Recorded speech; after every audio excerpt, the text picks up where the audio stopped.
और आज वट सावित्री के खास मौके पर सुहागिन महिलाओं में उत्साह भी नजर आ रहा है। महिलाएं विधि विधान के साथ पूजा पाठ कर रही हैं। मान्यता है कि इस व्रत को करने से महिलाओं की मनोकामना पूरी होती है और उनका सौभाग्य अखंड रहता है। धार्मिक मान्यताओं के अनुसार हर सुहागिन स्त्री को वट सावित्री व्रत की पूजा करने के बाद सावित्री की कथा वाचन करना चाहिए और इससे घर में उन्नति भी आती है, सुहाग की उम्र भी लंबी बनी रहती है। वट सावित्री पूजा के मौके पर रांची में भी उल्लास का माहौल नजर आया और महिलाएं विधि विधान के साथ पूजा पाठ करती नजर आई। हिंदू पंचांग के मुताबिक ज्येष्ठ माह के अमावस्या तिथि को वट सावित्री की पूजा की जाती है। इसमें विशेषकर जो वट का वृक्ष होता है उसे जो विवाहिता महिलाएं होती हैं अपने पति की लंबी आयु के लिए इस पूजा को करते हैं। और हम इस समय मौजूद हैं, यहाँ वट का वृक्ष है और महिलाएं जो हैं वो पूजा अर्चना करती नजर आ रही हैं। अपने पति की लंबी आयु के लिए इस वट वृक्ष की पूजा कर रही हैं। हालांकि वट वृक्ष का अपने आप में एक हिंदू समाज में एक महत्व है, हिंदू धर्म में एक महत्व है, उसकी हम बात बाद में करेंगे। लेकिन पहले यहाँ जो पंडित जी हैं उनसे हम बात करेंगे और जानेंगे कि वट सावित्री का जो पर्व होता है कितना महत्वपूर्ण होता है और इसमें जो वट वृक्ष की पूजा होती है इसके पीछे का क्या कारण। इसके पीछे के कारण है कि सत्यवती जो है सतवान के साथ जंगल में गई थी। उसको मालूम था कि आज उनको मरना था, नारद जी बताए थे। उसी को लेकर के उनका साथ वो जंगल में गई। वहाँ जो है यमराज आकर के खुद अपने आए, आ करके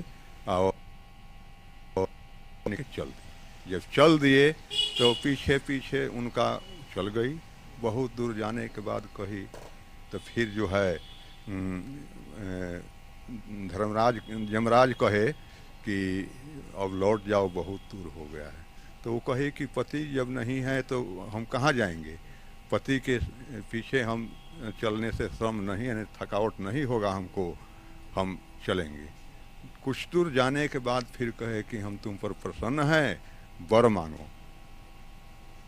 तो वर मांगी, पहले मांगी ससुर के नेत्र, उसके बाद उनका राज्य, उसके बाद जो है ससुर के पुत्र, पिता के पुत्र नहीं था, यही एकलौती थी, और अपने लिए भी पुत्र कह करके फिर यमराज लेके चल दिए। तो कही कि जब पति को लेके जाइएगा तो हम पुत्रवती कैसे होंगे। यमराज वहीं से छोड़ करके लौट गए। आने के बाद यहाँ जो है ससुर का नेत्र हो गया, राज हो गया, इसका भी राज, पिता के 100 पुत्र, इसको भी 100 पुत्र, यही इसका रहस्य है। तो जो पीछे पीछे गई है तो 3 दिन व्रत की थी। 3 दिन व्रत के बाद तीसरा दिन जो है, जिसे आज अमावस्या है, तीसरा दिन जो है जंगल में जब जाने लगे तो जानती थी कि उनको मरना है, इसलिए फिर से उनका साथ गई।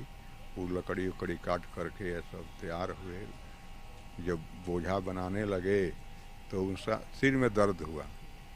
सिर में दर्द के बाद जो है कहे कि तुम्हारा गोद में कुछ देर हम सोना चाहते हैं। तो वही गोद में सोए।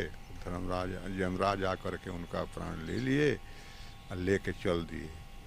तो कही कि हमको धर्म से च्युत करने वाला कोई नहीं है, आप देवता हैं, दानव है, क्या हैं।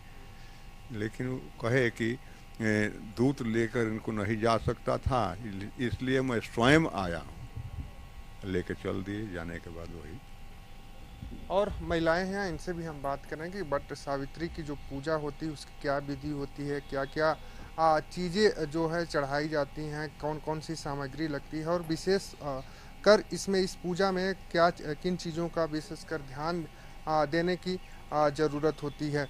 तो हम कह सकते हैं कि महिलाएं हैं वट वृक्ष की पूजा कर रहे हैं और हिंदू समाज में वट सावित्री का एक बड़ा महत्व होता है। जैसे कि आपने देखा कि पंडित जी ने भी इस वट सावित्री के पीछे की कहानी को विस्तार से बताया। तो महिलाएं हैं जो पूजा कर रही हैं, उनसे हम बात करेंगे क्या क्या सामग्री चढ़ती है और किस तरीके से पूजा में क्या क्या ध्यान देने की ज़रूरत होती है। ये हम लोग पूजा के लिए जो भी सामग्री आप देख रहे हैं यहाँ पे, जो सीजनली फल है वो चढ़ाते हैं, फूल है, अगरबत्ती है, माचिस, सब कुछ रखे हैं। ये दिया है, ये मेरा फल है, और जो सुहागन है वो इस व्रत को करती हैं। हम विशेषकर क्या ध्यान देने की जरूरत होती है? बस ध्यान देने की ज़रूरत है कि हम लोग प्रार्थना करते हैं भगवान से कि हमारे पति की आयु लंबी हो, हमारे घर परिवार में सब सुख शांति से रहें, हमारे बच्चे सुख शांति से रहें।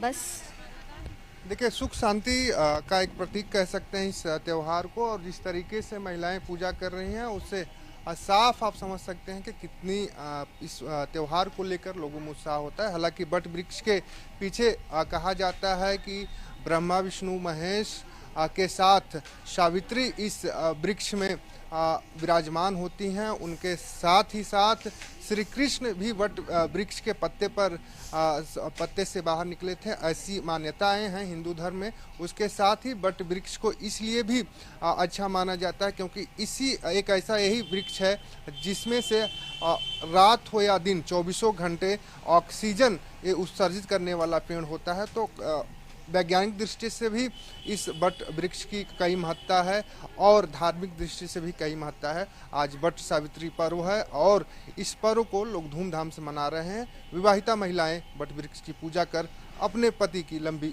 उम्र की कामना कर रही हैं। अपने सहयोगी सुनील स्वांसे के साथ राहुल कुमार, कसस न्यूज़।